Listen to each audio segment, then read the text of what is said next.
आज का हमारा टॉपिक है संविधान का भाग एक, संघ और उसके राज्य क्षेत्र। अगर हम इसके बारे में चर्चा करें तो इसमें आर्टिकल 1 से लेके 4 तक आते हैं।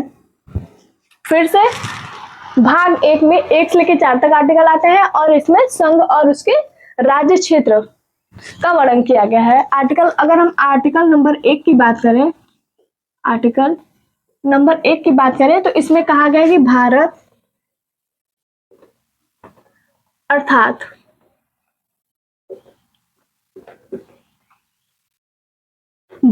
अर्थात इंडिया राज्यों का संघ है।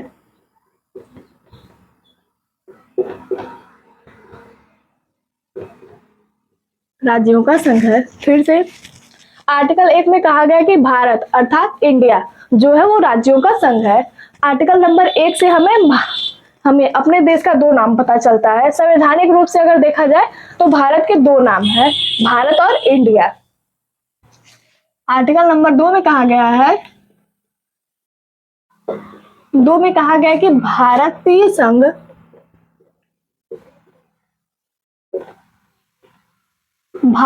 संघ किसी भी राज्य का प्रवेश व स्थापना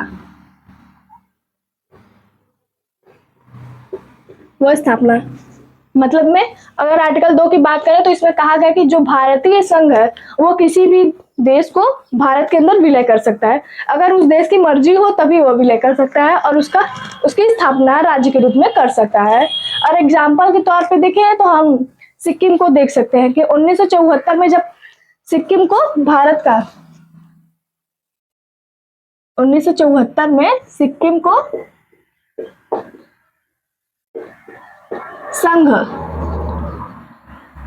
संघ राज्य के रूप में देखा गया था और फिर 1975 में इसे पूर्ण राज्य का दर्जा दिया गया। सिक्किम को पूर्ण राज्य का दर्जा दिया गया। फिर से आर्टिकल 1 में कहा गया है कि भारत अर्थात इंडिया जो है वो राज्यों का संघ है और आर्टिकल 2 में कहा गया है कि भारतीय संघ है वो किसी भी देश को भारत में विलय कर सकता है और उसकी स्थापना राज्य के रूप में कर सकता है। यदि उस देश की इच्छा हो तभी भारत कर सकता है। अगर हम आर्टिकल 3 की बात करें,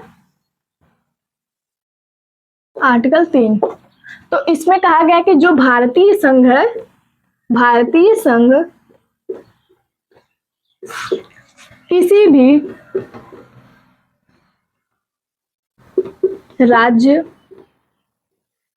भी राज्य की सीमा क्षेत्र व नाम में परिवर्तन कर सकता है।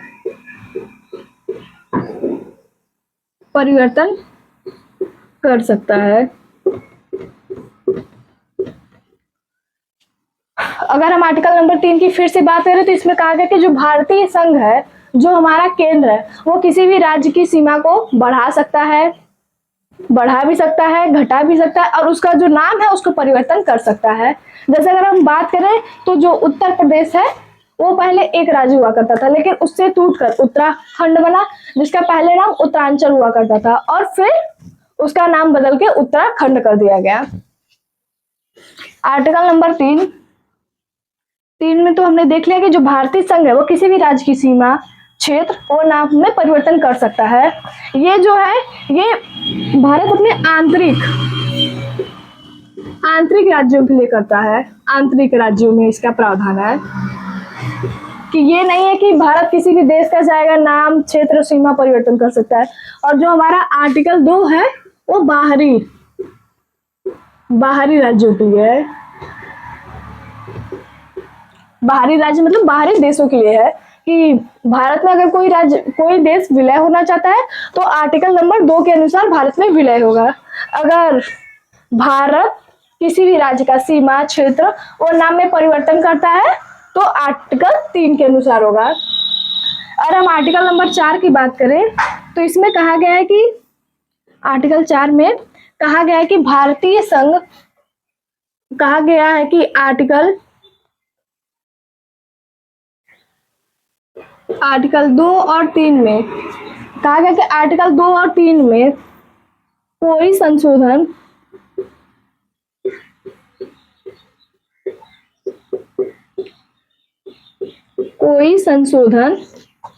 आर्टिकल 368 के अनुसार, आर्टिकल 368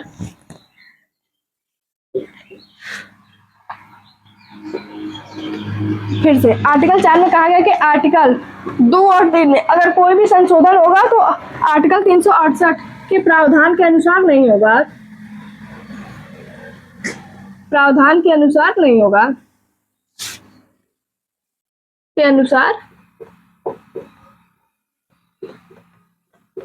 नहीं होगा।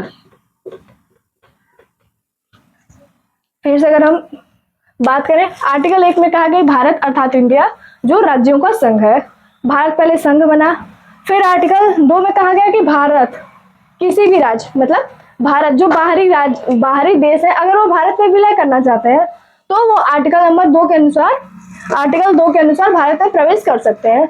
और आर्टिकल 3 में कहा गया कि भारतीय संघ किसी भी राज्य की सीमा, क्षेत्र व नाम में परिवर्तन कर सकता है। और आर्टिकल 4 में कहा गया कि अगर आर्टिकल 2 और 3 में कोई संशोधन होता है तो वो आर्टिकल 368 के प्रावधान में नहीं आएगा। और जो हमारा आर्टिकल 368 है यह संविधान संशोधन का आर्टिकल है। भारतीय संविधान में जितने भी संशोधन होते हैं वो आर्टिकल 368 के अनुसार होते हैं, लेकिन इसमें भी कुछ अपवाद है। जैसे में अभी हमने यही देख लिया है, आर्टिकल 368 के अनुसार भारतीय संविधान में संशोधन होते हैं, इसमें यही प्रावधान कहा गया है, लेकिन इसमें भी कुछ अपवाद है। अगर अब हम बात करेंगे आजादी के पहले राज्यों का पुनर्गठन।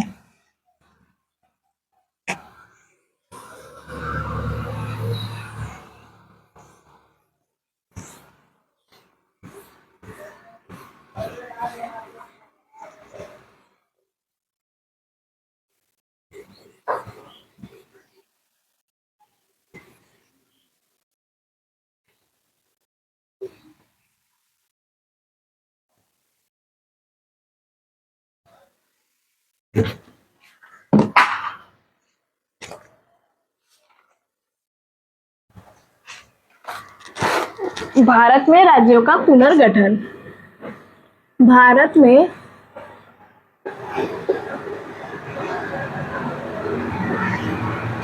राज्यों का पुनर्गठन।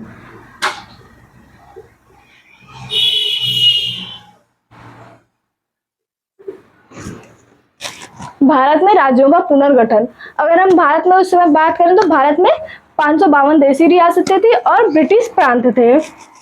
और हम बात करें तो उस समय 552 देशी रियासत थी, रजवाड़ों की देशी रियासत थी, और जिसमें से 549 ने भारत में विलय कर लिया था, भारत में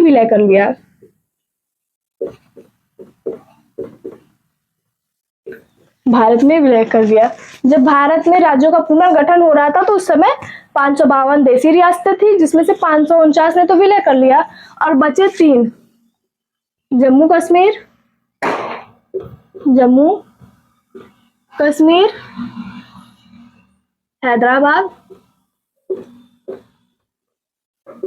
हैदराबाद और जूनागढ़।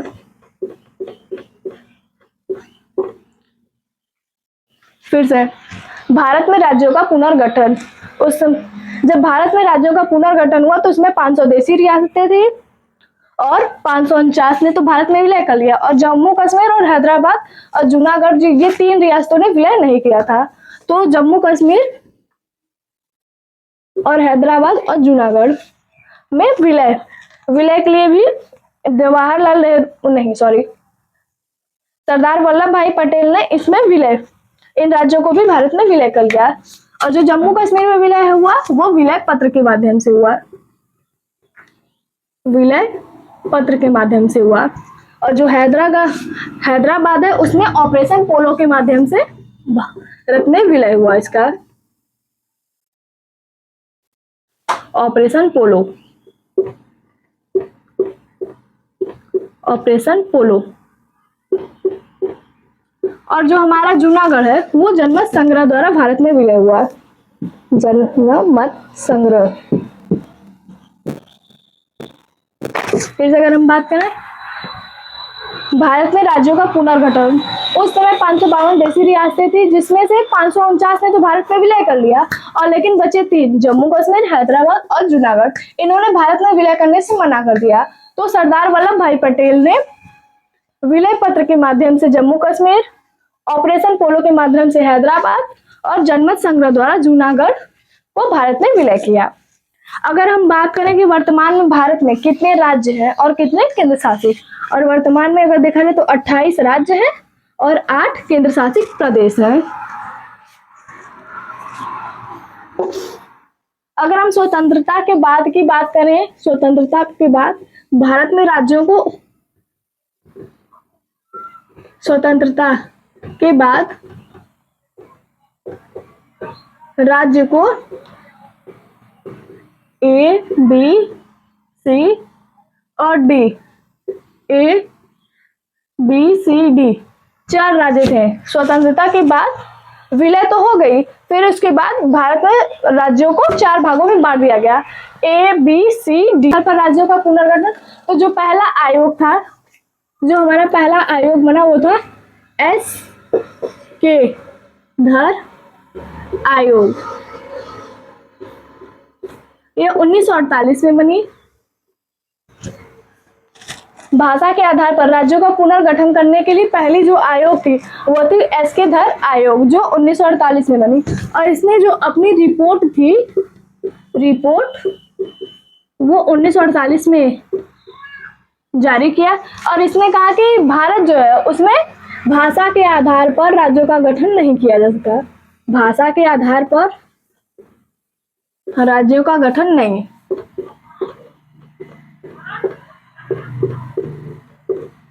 राज्यों का गठन नहीं हो सकता। और इसने फिर दूसरी बात कही कि राज्यों का गठन अगर करना है तो प्रशासनिक तौर पर किया जाएगा। प्रशासनिक तौर पर राज्यों का गठन किया जा सकता है, भाषा के आधार पर राज्यों का गठन नहीं।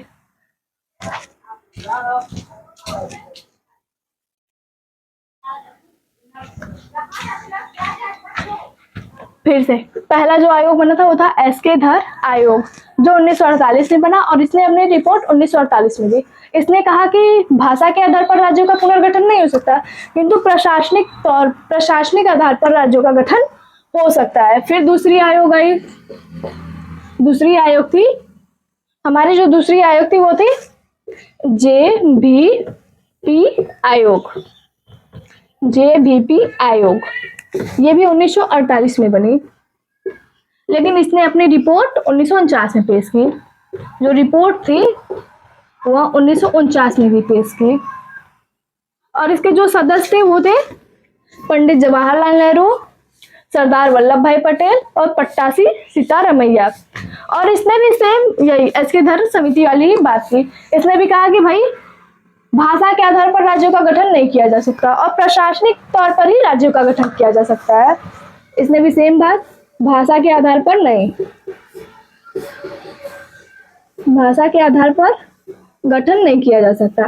प्रशासनिक तौर पे आप गठन कर सकते हैं किसी भी राज्य का, प्रशासनिक तौर पर गठन किया जा सकता है, लेकिन भाषा के आधार पर नहीं। इनका कहना था कि अगर भाषा के आधार पर राज्यों का गठन होगा तो भारत में फिर से विभाजन होगा और सब भाषाई आधार पर लड़ने लगेंगे।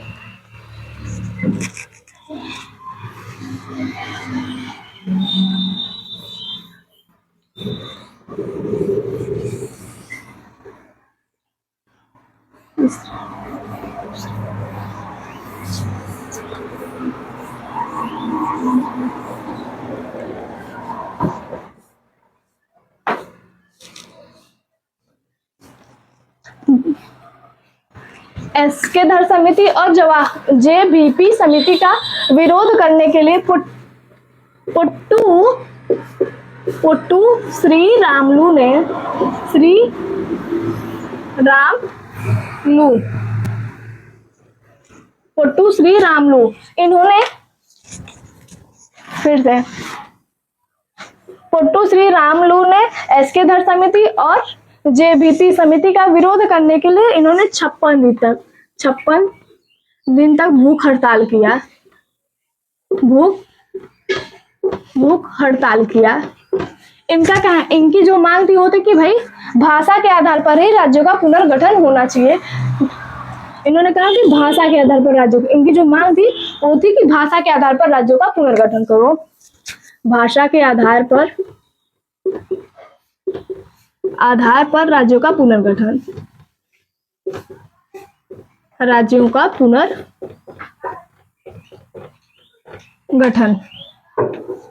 56 दिन तक भूख हड़ताल पर है, फिर इसके बाद इनकी मृत्यु हो गई।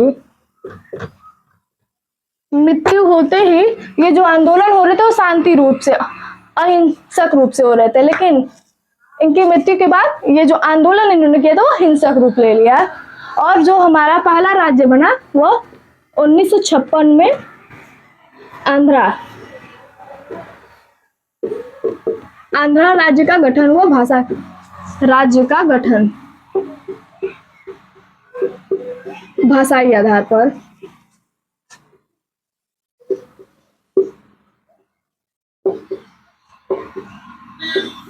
भाषाई आधार पर इनकी मृत्यु के बाद जब सरकार ने देखा कि चारों तरफ अहिंसक आंदोलन फैल रहे हैं तो सरकार ने 1956 में आंध्रा राज्य का गठन किया, जो इस समय आंध्र प्रदेश है, वर्तमान नाम जिसका आंध्र प्रदेश है। उस समय जब गठन हुआ तो इसका नाम आंध्रा था।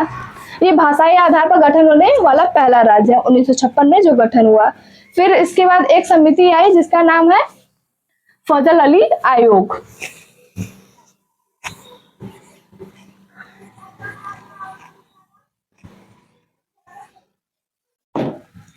ये तीसरी समिति थी जो आई फजल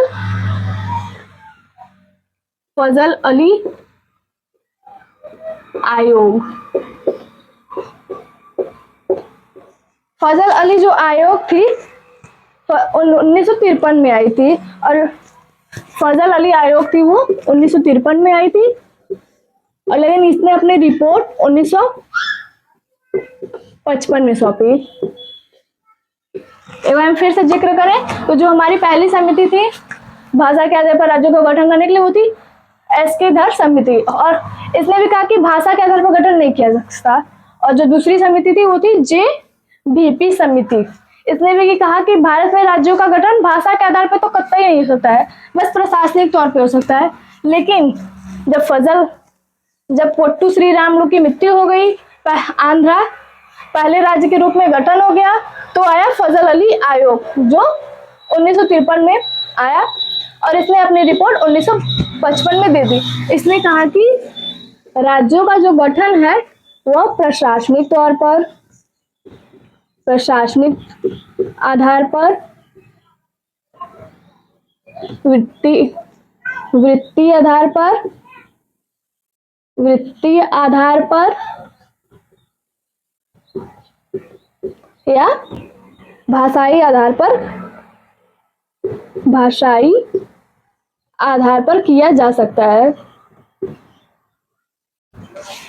फजल अली आयोग ने कहा कि भाई राज्यों का जो गठन है प्रशासनिक आधार पर किया जा सकता है, वित्तीय आधार पर भी किया जा सकता है और भाषाई, अगर ये दोनों फेल हो गए तो भाषाई आधार के आधार पर राज्यों का गठन किया जा सकता है। सरकार ने फजल अली आयोग को स्वीकृति दे दी और इसी आधार पर भारत में 14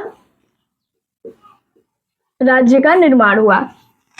फजल अली आयोग के अनुसार ही भारत में 14 राज्यों का गठन हुआ और इस आयोग द्वारा ही 7वां संविधान संशोधन द्वारा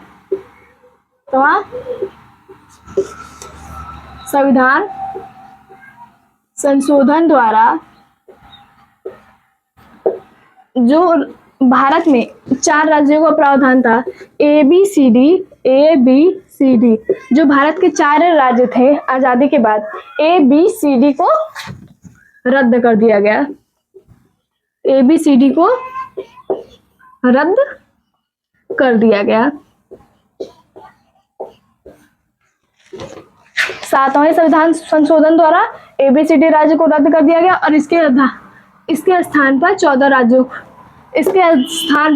राज्यों का गठन हुआ। 14 राज्यों का गठन हुआ। फिर से अगर हम इस आयोग की बात करें तो इस आयोग ने कहा कि प्रशासनिक आधार पर राज्यों का गठन हो सकता है, वित्तीय आधार पर भी राज्यों का गठन होता है। अगर इन दोनों के आधार पर गठन नहीं हो रहा है तो भाषाई आधार पर राज्यों का गठन आप कर सकते हैं। और इस फजल अली आयोग ने अपनी रिपोर्ट 1955 में सौंपी और इसके आधार पर भारत में 14 राज्यों का गठन हुआ और इस सातवां संविधान संशोधन करके जो ABCD राज्यों का प्रावधान था उसे खत्म कर दिया गया और 14 राज्यों का गठन किया गया।